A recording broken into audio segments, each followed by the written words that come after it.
बड़चेना block अंतर्गत पल्ली grammar शिक्षाविद सुरेन्द्रनाथ भूयांकर 90 वर्ष बयस गत 7/12/2024 शनिवार भोर समय परलोक हो जाइछि।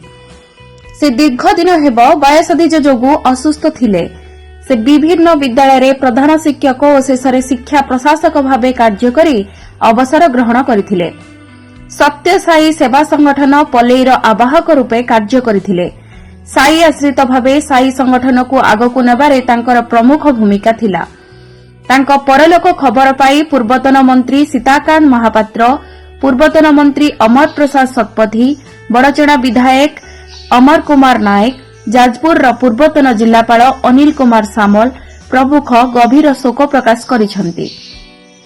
शरद चंद्र प्रधान, रतिकांत सामल, श्रीकांत कुमार सामल, ज्ञानेन्द्र त्रिपाठी, सुभाष चंद्र नायक, प्रशांत कुमार सामल, विरूपाक्ष त्रिपाठी, महेश्वर बड़ प्रमुख पहुंची शेष दर्शन करथिले।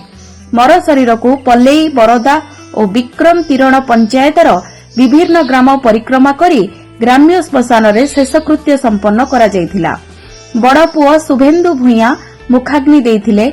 मध्यम पुत्र सांबादिक सुमंत भूया और सुशांत भूया उपस्थित थिले।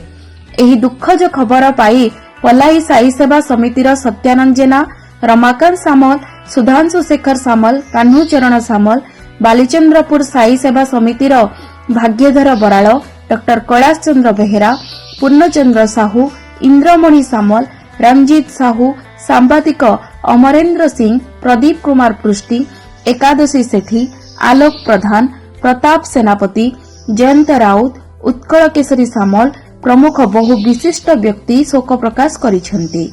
ब्यूरो रिपोर्ट जनता पावर टीवी।